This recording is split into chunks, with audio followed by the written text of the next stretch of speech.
everyone, I am Rekha Mehta and you are watching Physics Online Education. I hope you are doing well. In this video, we are going to understand the topics of quantum physics, and these topics are Frank Hart's experiment, inadequacies of old quantum theory, and de Broglie hypothesis, dual nature of matter. So let's begin with Frank Hart's experiment. Frank Hart's experiment, इस experiment को 1914 में Frank और hertz ने perform किया था। और इस experiment से क्या डेमोस्ट्रेट हुआ था? The existence of excited states in mercury atoms. ठीक है, एक्साइटेड स्टेट्स क्या होती हैं? एक्साइटेड स्टेट, मान लो आपको, हमें ये पता है कोई भी एटम है वो कहाँ रहता है? अपनी ग्राउंड स्टेट में रहता है। हमने कुछ एनर्जी दी, उस एनर्जी को एब्जॉर्ब कर कर वो कहाँ चला जाता है? एक्साइटेड स्टेट में। ठीक है, ये इसकी ग्राउंड स्टेट है, जिसको E1 ले लीजिए, ये इसकी एक्साइटेड स्टेट है। तो एटम वैसे अपनी ग्राउंड स्टेट में ही रहता है, कोई एनर्जी दी, उस एनर्जी को गेन कर कर वो कहाँ आ जाता है? अपनी एक्साइटेड स्टेट में। तो इस एक्सपेरिमेंट से प्रूफ हुआ था कि जो एग्जिस्टेंस है किसकी? Excited state in mercury atoms होती हैं, मतलब मर्करी एटम्स के अंदर एक्साइटेड स्टेट्स होती हैं, वो इस एक्सपेरिमेंट से पता चला था। ठीक है, जिसने क्या कंफर्म किया? जिसने कंफर्म किया क्वांटम थ्योरी को। इन अनदर वर्ड्स हम कह सकते हैं, हमें क्या मिला उसके अंदर? हमें ये पता चला कि उसके अंदर प्रेजेंट हैं the quantized energy states in an atom.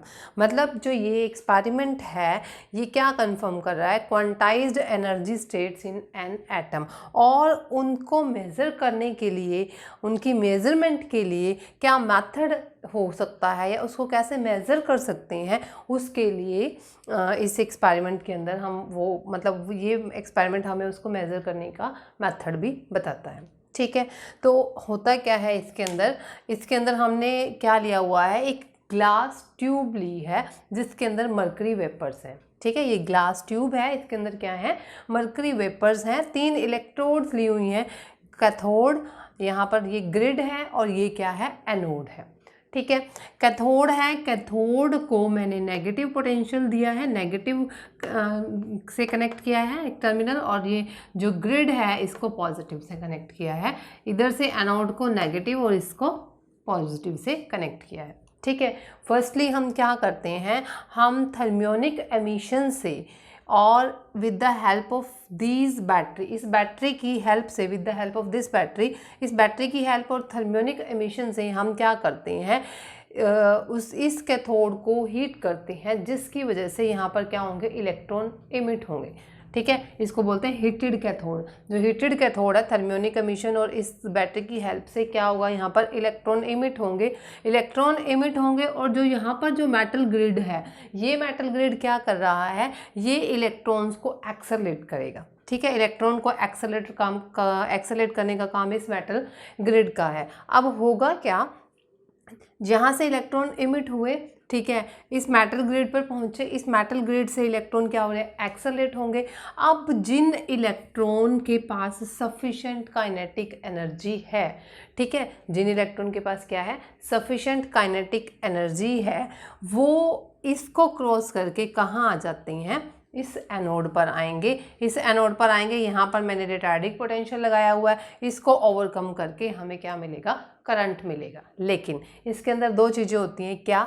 एक तो यहाँ पर जब हमारे पास इलेक्ट्रॉन होंगे, इलेक्ट्रॉन क्या है? इलेक्ट्रॉन जो है स्मॉल है, और मरकरी एटम जो है उसके कंपैरेटिवली क्या है? हैवी है। ठीक है, तो जब यहाँ पर मरकरी एटम के साथ इलेक्ट्रॉन कोलाइड करेगा, स्टार्टिंग की बात कर रही हूँ मैं, ठीक है, तो जब इलेक्ट्रॉन जो है मरकरी एटम के साथ कोलाइड करेगा तो इलेक्ट्रॉन क्या है? हमारे पास उसके कंपैरेटिवली स्मॉल है। तो जो इलेक्ट्रॉन की काइनेटिक एनर्जी है वो बहुत स्मॉल अमाउंट में लूज़ होगी। ठीक है, इतनी ज़्यादा अमाउंट में लूज़ नहीं होगी। अगर एनर्जी उसकी लूज़ नहीं हो रही तो यहाँ पर जो कोलिजन होगा उसको हम क्या कहेंगे? Elastic collision. यहाँ पर जो कोलिजन होगा उसको हम क्या बोलेंगे? Elastic collision. और जब इलास्टिक कोलिजन होगा, कोलाइड करके इलेक्ट्रॉन, जब इलेक्ट्रॉन की काइनेटिक एनर्जी क्या थी? सफिशेंट थी, इलेक्ट्रॉन की काइनेटिक एनर्जी इतनी लूज़ हुई ही नहीं, तो इलेक्ट्रॉन क्या करेंगे? क्रॉस करके यहाँ पहुँचेंगे। यहाँ पहुँचेंगे तो यहाँ से ये सर्किट कंप्लीट हो जाएगा, और यहाँ पर आपको जो है इस प्लेट पे जो करंट है वो IP मिल जाएगा। ठीक है, इसको हम अगर ग्राफ की हेल्प से, मैं अगर ग्राफ प्लॉट करती हूँ, ये मेरे पास क्या है, इधर करंट होगा और इधर क्या होगी, वोल्टेज होगी जो हम अप्लाई कर रहे हैं। तो मेरे पास ग्राफ कुछ इस तरह से आता है,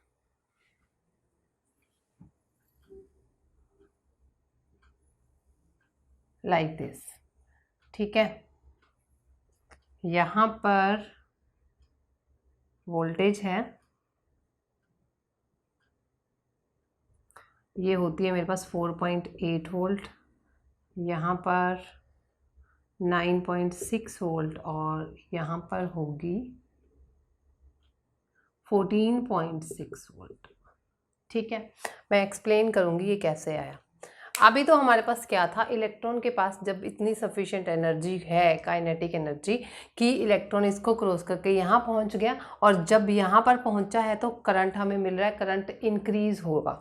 ठीक है, लेकिन ये कोलिजन कैसा था, इलास्टिक कोलिजन था, और जैसे जैसे हम धीरे धीरे इसकी वोल्टेज को यहाँ से इंक्रीज करते जाएंगे तो क्या होगा, इलेक्ट्रॉन जो है हमारे पास यहाँ से इमिट होंगे, इलेक्ट्रॉन इमिट होंगे इसको क्रॉस करके, जिनकी एनर्जी, काइनेटिक एनर्जी सफिशेंट है ताकि इसकी रिटार्डिंग पोटेंशियल को ओवरकम कर सके, यहाँ पहुँचेंगे और करंट इंक्रीज होगा, हमारे पास वोल्टेज इस तरह से आएगी। ठीक है, लेकिन जैसे ही वोल्टेज, पर्टिकुलर इस केस में बता रही हूँ, जैसे ही वोल्टेज मेरे पास इतनी होगी 4.8 वोल्ट, ठीक है, ये पर्टिकुलर क्या है, हमारे पास पोटेंशियल है जिसको हम क्रिटिकल पोटेंशियल भी कहते हैं। इस क्रिटिकल पोटेंशियल के बाद जो करंट है वो सडनली ड्रॉप हो गया। उसका रीज़न क्या है, उसका रीज़न ये है कि आप क्या कर रहे थे, आप अप्लाइड वोल्टेज को इंक्रीज़ करते जा रहे थे और करंट इंक्रीज़ हो रहा था, लेकिन जब हमारे पास ये जो अप्लाइड वोल्टेज है, जब ये इस वोल्टेज के ऊपर पहुंचा, ठीक है, तो ये जो वोल्टेज है ये मरकरी के केस में क्या है, उसकी फर्स्ट एक्साइटेड स्टेट की जो एनर्जी है उसके इक्वल हो जाती है। ठीक है, तो इस केस में जब हमारे पास इलेक्ट्रॉन्स यहाँ आए और इलेक्ट्रॉन का जो एनर्जी है वो किसके इक्वल होगी, हमारे पास इलेक्ट्रॉन की एनर्जी किसके इक्वल होती है, EVA की। ठीक है, तो इलेक्ट्रॉन की एनर्जी जब इतनी एनर्जी के इक्वल हुई तो इलेक्ट्रॉन क्या करता है, अपनी एनर्जी को लूज़ कर देता है, और वो अपनी एनर्जी को किसको दे देगा, मरकरी के एटम्स को, और वहाँ पर जो कोलिजन होगा उस कोलिजन को हम क्या कहते हैं, इन इलास्टिक कोलिजन, क्योंकि उसने अपनी सारी की सारी एनर्जी किसको दे दी, मरकरी के एटम्स को। ठीक है, जब इन इलास्टिक कोलिजन हुआ तो जो हमारे पास करंट है वो सडनली क्या हो गया, ड्रॉप हो गया। क्यों, क्योंकि जब इलेक्ट्रॉन के पास एनर्जी हुई है ही नहीं, इलेक्ट्रॉन ने एनर्जी लूज ही कर दी, सारी की सारी किसको दे दी, हाइड्रोजन Hg एटम्स को, यानी कि मरकरी, सारी की सारी हमारे पास एटम, इन एटम्स के पास एनर्जी आ गई, इन इलास्टिक कोलिजन हुआ तो इलेक्ट्रॉन के पास इतनी सफिशिएंट एनर्जी नहीं है कि वो यहाँ से क्रॉस करके यहाँ आ सके, यहाँ आएगा नहीं तो करंट क्या हो जाएगा, सडनली ड्रॉप हो जाएगा 0 पर। ठीक है, जब सडनली ड्रॉप हुआ 0 पर तो जो एनर्जी किसने ली थी, ये एनर्जी, मरकरी एटम्स ने, तो मरकरी एटम्स कहाँ पहुंच गए, हमारे पास एक्साइटेड स्टेट में। ठीक है, एक्साइटेड स्टेट में पहुंच गए। एक्साइटेड स्टेट में ज़्यादा देर तक एटम नहीं रह पाता, 10⁻⁹ सेकेंड तक ही रह पाता है, उसके बाद एटम को वापस कहाँ आता है, अपनी ग्राउंड स्टेट में। जब एटम वापस अपनी ग्राउंड स्टेट में आएगा, अपनी एनर्जी को इमिट कर देगा इन टर्म्स ऑफ फोटोन, और उस फोटोन की जो एनर्जी है वो हमारे पास कितनी होगी, वो एनर्जी होगी 4.8 इलेक्ट्रॉन वोल्ट, उसके इक्वल होगी। और उस फोटोन की जो वेवलेंथ है अप्रोक्सीमेटली 25440 या 36 इतनी होती है, आर्मस्ट्रॉन्ग के इक्वल होगी उसकी वेवलेंथ। ठीक है, अब क्या है, जैसे जैसे अब उसके बाद फिर क्या होगा, फिर इलेक्ट्रॉन जो है, जब हमारे पास करंट सडनली क्या हो गया, ड्रॉप हो गया यहाँ पे, फिर उसके बाद सडनली करंट क्या हो रहा है, इंक्रीज हो रहा है, और फिर ड्रॉप हुआ है 9.6 वोल्ट पे। तो जब सडनली करंट यहाँ से फिर इंक्रीज होना शुरू हुआ तो इसका मतलब क्या है, इलेक्ट्रॉन ने फिर से यहाँ पर एक्सेलरेट होना शुरू हो गया, और यहाँ पर अगेन फिर इलेक्ट्रॉन ने कौन सा कोलिजन सफ़र किया, इलास्टिक कोलिजन। इलास्टिक कोलिजन होगा तभी इलेक्ट्रॉन यहाँ क्रॉस करके पहुँचेगा, यहाँ क्रॉस करेगा तो करंट इंक्रीज होगा। ठीक है, तो फिर इलास्टिक कोलिजन उसने सफ़र किया, उसके बाद फिर इन इलास्टिक कोलिजन किस वोल्टेज पे कर किया, 9.6 वोल्ट पे, which is the double twice of the 4.8 volt. इसका मल्टीपल हो गया ना, जो हमारे पास स्कैटरिंग हो रही है, इनइलास्टिक जो इनइलास्टिक कोलिजन है वो किस पर हो रहा है, मल्टीपल ऑफ द 4.8 वोल्ट। ये 4.8 थी, ये उसका ट्वाइस है, ये इसका थ्राइस है, ठीक है। तो इन वोल्टेजेस पर हमारे पास क्या हो रहा है, इन इलास्टिक कोलिजन हो रहा है। उस ड्यूरिंग जो इलेक्ट्रॉन है वो अपनी एनर्जी को कहाँ ड्रॉप कर रहा है, इलेक्ट्रॉन अपनी एनर्जी सारी की सारी किसको दे रहा है, मरकरी एटम्स को, और उसको गेन करके एटम्स कहाँ जा रहा है, एक्साइटेड स्टेट में जा रहा है, ठीक है। तो यहाँ से ये भी प्रूफ हो गया कि जो हमारे पास एटम है उनकी जो एनर्जी है वो क्या होती है, क्वांटाइज्ड होती है, ठीक है, डिस्क्रीट होती है, क्योंकि ये क्वांटाइज्ड फॉर्म में मिल रही है ना। 4.8 वोल्ट ट्वाइस हो गया इसका, फिर आगे क्या है, थ्राइस। तो एनर्जी आपको किस में मिल रही है, क्वांटाइज्ड स्टेट में मिल रही है, ठीक है। दूसरा हमारे पास क्या आ रहा है, एग्जिस्टेंस ऑफ एक्साइटेड स्टेट हो गया मरकरी एटम्स का। और अगर हम इस ग्राफ को देखें तो हमारे पास इसके कोरिस्पोंडिंग और यहाँ पर इन इलास्टिक कोलिजन सफ़र करते हैं, ठीक है। और इस ड्यूरिंग हमारे पास क्या होगा, फिर इलेक्ट्रॉन का इलास्टिक कोलिजन होगा, और ये रिपीट होता रहता है, एंड सो ऑन। तो फ्रैंक एंड हर्ट्ज ने जब ये एक्सपेरिमेंट किया तो उन्होंने ऑब्जर्व भी किया, क्या उन्होंने जो स्पेक्ट्रम है मरकरी एटम का उसको ऑब्जर्व किया, और उन्होंने देखा कि बिलो 4.9 इलेक्ट्रॉन वोल्ट, ठीक है, जब इलेक्ट्रॉन की एनर्जी हमारे पास इससे नीचे है तो कोई भी स्पेक्ट्रल लाइन नहीं मिलती। लेकिन जैसे ही एनर्जी इस एनर्जी तक पहुंच जाती है तो स्पेक्ट्रल लाइन ऑब्जर्व होती है, और उस स्पेक्ट्रल लाइन की वेवलेंथ कितनी होती है, इतनी होती है, ठीक है। इसको हम फाइंड आउट भी कर सकते हैं। हमारे पास एनर्जी क्या होती है, E = H न्यू, ठीक है, एच सी लैम्डा कर सकते हैं। लैम्डा वेवलेंथ मैंने ये मानी है अप्रॉक्सीमेटली, ये मान लो, वैसे ये होती है, ठीक है, जो आती है वो ये है। तो मान लो मैं ये वाली वेवलेंथ भी इसके अंदर पुट करती हूँ। एच हमें पता है, एच क्या है, प्लैंक कांस्टेंट, सी क्या है, स्पीड ऑफ लाइट, और लैम्डा हमें पता है। जब हम इसको सॉल्व करते हैं तो ये एनर्जी आती है जूल में, और इस पूरी इक्वेशन को जब मैं 1.6 × 10⁻⁻19 से डिवाइड करूँगी ना तो मेरे पास एनर्जी आएगी 4.89 समथिंग इलेक्ट्रॉन वोल्ट, और जो एनर्जी किसके इक्वल है, इसके इक्वल है। क्योंकि जो हमारे पास मरकरी एटम्स की जो ग्राउंड स्टेट और excited state, first excited state के बीच का गैप है वो भी हमारे पास इतना ही होता है। तो इससे ये हमारे पास प्रूफ हो गया कि जो मरकरी एटम्स है उसकी एक्साइटेड स्टेट एग्जिस्ट करती हैं, प्लस हमारे पास एटम के अंदर क्या है, क्वांटाइज्ड एनर्जी स्टेट्स हैं, ठीक है। तो this is all about the Franck Hertz experiment. Next topic is inadequacies of old quantum theory, ठीक है। जो हमारे पास क्वांटम थ्योरी ऑफ रेडिएशन थी, जो किसने दी थी, मैक्स प्लैंक ने दी थी, ठीक है। उस थ्योरी ने सक्सेसफुली एक्सप्लेन किया ब्लैक बॉडी रेडिएशन को, फोटोइलेक्ट्रिक इफेक्ट को, कॉम्पटन इफेक्ट को, बट उस थ्योरी को अब हम क्या कहते हैं, ओल्ड क्वांटम थ्योरी कहते हैं, ठीक है। सक्सेसफुली एक्सप्लेन किया उसने, बट उस थ्योरी की भी शॉर्ट कमिंग्स थी, and these shortcomings are, first क्या है कि जो बोहर्स के क्वांटाइजेशन रूल्स थे वो सारे के सारे आर्बिट्रेरी थे, ठीक है, उसका कोई फिजिकल एक्सप्लेनेशन नहीं था। उसने, इस थ्योरी ने कोई भी फिजिकल एक्सप्लेनेशन जो इसने माना था अजम्पशन, उसको एक्सप्लेन ही नहीं किया, फर्स्ट पॉइंट। सेकंड पॉइंट क्या था, बोहर का आइडिया था स्टेशनरी ऑर्बिट्स में जो इलेक्ट्रॉन है वो अपनी एनर्जी को रेडिएट नहीं करते, ठीक है, उसका कोई थियोरेटिकल जस्टिफिकेशन ही नहीं था। कहाँ से आया, क्या थ्योरी है, क्या मतलब क्यों उसने इस तरह से अज्यूम किया, तो उसका कोई थियोरेटिकल जस्टिफिकेशन नहीं था, ठीक है। उसके बाद इस थ्योरी ने जो स्पेक्ट्रल लाइंस हैं हमारे पास, हाइड्रोजन, अगर हम हाइड्रोजन को छोड़ के अगर H2 मॉलिक्यूल पर भी जाते हैं तो उसको भी इसने उसकी स्पेक्ट्रल लाइंस को एक्सप्लेन नहीं किया, ओनली हाइड्रोजन एटम को एक्सप्लेन किया, H2 मॉलिक्यूल को भी एक्सप्लेन नहीं किया। ये उसके बाद नेक्स्ट अगर हम नॉर्मल हीलियम एटम लेते हैं तो उसको भी एक्सप्लेन नहीं कर पाए, ठीक है। उसके बाद ये थ्योरी फेल हो गई to give any information about the intensity of the spectral line और ट्रांजिशन प्रोबेबिलिटी। उनकी इंटेंसिटी और ट्रांजिशन प्रोबेबिलिटी के बारे में भी इस थ्योरी ने कोई आइडिया नहीं दिया। उसके बाद नेक्स्ट आता है कि ये थ्योरी पॉली एक्सक्लूजन प्रिंसिपल और इलेक्ट्रॉन के स्पिन के बारे में भी एक्सप्लेन नहीं कर पाई, ठीक है। कोई भी स्कैटरिंग फिनोमिना है हमारे पास उसको एक्सप्लेन नहीं किया, डिस्पर्जन ऑफ लाइट को एक्सप्लेन नहीं कर पाई।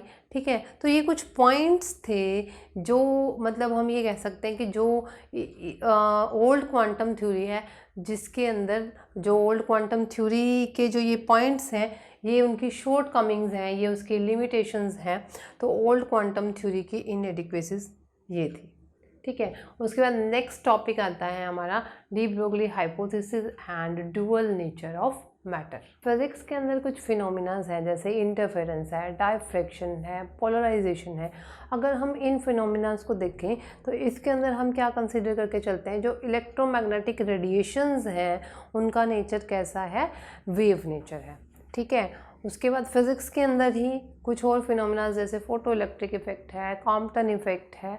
ठीक है, अगर हम इनको एक्सप्लेन करें तो हम इनको एक्सप्लेन करने के लिए क्या कंसीडर करके चलते हैं, जो इलेक्ट्रोमैग्नेटिक वेव्स हैं उनका नेचर कैसा है, पार्टिकल नेचर है। तो इलेक्ट्रोमैग्नेटिक रेडिएशन का क्या हुआ, ड्यूअल नेचर हुआ। ठीक है, तो 1925 में डी ब्रोगली ने क्या कहा, उन्होंने कहा कि जैसे हमारे पास इलेक्ट्रोमैग्नेटिक रेडिएशन का डुअल करैक्टर है, उसी तरह से जो मूविंग पार्टिकल्स हैं उनका भी वेव लाइक हमारे पास क्या होगा, करैक्टर होगा। ठीक है, और इनके जो मतलब जो इन्होंने ये बोला उसको एक्सपेरिमेंटली प्रूफ भी किया गया। 1927 में एक एक्सपेरिमेंट हुआ, किन्होंने किया था, डेविसन ने। ठीक है, और 1928 में जीपी थॉमसन ने किया था। उन एक्सपेरिमेंट को भी हम डिस्कस करेंगे नेक्स्ट लेक्चर में। तो वो जो दोनों एक्सपेरिमेंट थे, उन एक्सपेरिमेंट्स के अकॉर्डिंग जो मूविंग पार्टिकल है उसका कैसा नेचर होता है, वेव लाइक। ठीक है, अब हम क्या कर रहे हैं, अब उसके इसके अकॉर्डिंग जो हमारे पास एवरी मूविंग पार्टिकल है उसके साथ एक वेव एसोसिएटेड होगी। उस वेव को हम क्या बोलते हैं, मैटर वेव या फिर डी ब्रोगली वेव। हमें क्या करना है, वेवलेंथ निकालनी है। ठीक है, तो डी ब्रोगली की वेव इक्वेशन क्या थी, वेव इक्वेशन को ड्राइव करने के लिए उन्होंने क्या कंसीडर किया था, उन्होंने कंसीडर किया कि हमारे पास एक फोटोन है जिसकी एनर्जी क्या है, ई एच न्यू। तो ई एच क्या है, प्लैंक कांस्टेंट है, म्यू क्या है, उसकी फ्रीक्वेंसी है। ठीक है, ये मूविंग पार्टिकल है, अगर फोटोन पार्टिकल की तरह बिहेव करे तो उसका मास क्या होगा, m, और स्पीड अगर वो c वेलोसिटी ऑफ लाइट से चल रहा है तो एनर्जी हमारे पास क्या होती है, is equal to mc square. ठीक है, आइंस्टाइन का जो रिलेशन था, अगर मैं इन दोनों को कंपेयर कर दूं तो h nu is equal to क्या आएगा, mc स्क्वायर। यहाँ से मैं क्या कर रही हूँ, mc एच न्यू बाई सी कर सकते हैं, सी इंटू सी लिख सकते हैं, यह एम सी इधर आ गया। ठीक है, अब सी बाय म्यू ये क्या होता है, लैम्डा के इक्वल होता है। तो एम सी मेरे पास क्या आ गया, एच बाय लैम्डा। ठीक है, एम सी मेरे पास क्या है, फोटोन का मोमेंटम है। तो एम सी को मैंने किससे रिप्रेजेंट कर दिया, पी से, p is equal to m c. यहाँ वैल्यू पुट करोगे तो पी क्या आ गया मेरे पास, एच लैम्डा, और लैम्डा निकालना है तो लैम्डा क्या आ गया, एच बाई पी। ये वेवलेंथ आ गई किसकी, मूविंग पार्टिकल, जिसको हमने कैसे कंसीडर किया है, जिसको हम मान के चल रहे हैं कि उसका वेव लाइक करैक्टर है। ठीक है, तो जो हमारे पास मूविंग पार्टिकल है उसके साथ जो वेव एसोसिएटेड है that is called the de Broglie wave, और जो उसकी वेवलेंथ है उसको हम क्या बोलते हैं, डी ब्रोगली वेवलेंथ। ठीक है, इसके बाद इसके साथ ही एक छोटा सा टॉपिक है, D Broglie wavelength of accelerated electron. ठीक है, तो इसके अंदर क्या करना है, हमें वेवलेंथ निकालनी है एक्सेलरेटेड इलेक्ट्रॉन की। हम क्या कंसीडर करते हैं, हम एक इलेक्ट्रॉन कंसीडर करते हैं जिसका मास क्या है, m, और वो इलेक्ट्रॉन एक्सेलरेट हो रहा है थ्रू द पोटेंशियल v। तो जब इलेक्ट्रॉन एक्सेलरेट होता है तो उसकी एनर्जी होती है ई वी। वैसे इलेक्ट्रॉन की काइनेटिक एनर्जी क्या होगी, 1/2m v स्क्वायर। यहाँ से v की वैल्यू निकाल लो, v क्या आएगा, 2ev/m अंडर रूट। ठीक है, हमारे पास मोमेंटम किसके इक्वल होता है, p is equal to m v. M v की वैल्यू यहाँ पुट करोगे 2ev/m। इस m को अंदर ले जाएंगे तो क्या हो जाएगा, हो जाएगा 2emv। क्लियर है, ये आगे एम स्क्वायर होगा, एम से एम कैंसिल हो जाएगा तो 2emv आ जाएगा। ये हमारे पास क्या आ गया, p आ गया। ठीक है, हमारे पास लैम्डा ये था h/p, यहाँ से लैम्डा की वैल्यू निकालोगे क्या आएगा, h/p अंडर रूट 2emv। देखो H हमें पता है, Planck's constant 6.6 into 10⁻34, electronic charge 1.6 into 10⁻19, m mass of electron 9.1 into 10⁻31। जब आप इन सब की वैल्यूज इसके अंदर पुट करोगे तो हमारे पास आंसर आता है 12.27 √v इंटू 10⁻10 मीटर, या फिर हम क्या लिख सकते हैं 12.27 √v एंगस्ट्रॉम। ठीक है, अगर मैं ये कहूँ कि मैंने इलेक्ट्रॉन को जो एक्सेलरेट करवाया है वो उसमें जो v की वैल्यू है वो मैंने क्या ले ली 100 ले ली। ठीक है, तो अगर मैं ये वैल्यू यहाँ पुट करूँ, इलेक्ट्रॉन को हमने 100 वोल्ट पे एक्सेलरेट कराया तो मेरे पास ये वैल्यू क्या आ जाएगी 10 आएगा नीचे, तो 1.227 एंगस्ट्रॉम आ गई। ठीक है, which is same wavelength as in x-rays. X-rays के केस में भी हमारे पास वेवलेंथ यही होती है। It means the wavelength of de Broglie wave when we accelerated the electron through 100 volt, वो किसके इक्वल आएगी, which is equal to same as that in the wavelength of x-ray. जैसे एक्सरे के केस में wavelength आती है उतनी ही आई, but x ray और जो ये हमारे पास डी ब्रोगली वेव्स हैं ये these are the different nature, इनका जो नेचर है वो डिफरेंट है। ठीक है, this is all about the de Broglie wavelength of accelerated electron. In our next lecture we will discussed about Davisson and GP Thomson model जो dual nature of matter को explain करता है। ठीक है, और साथ में हम पढ़ेंगे what is phase velocity. Thank you.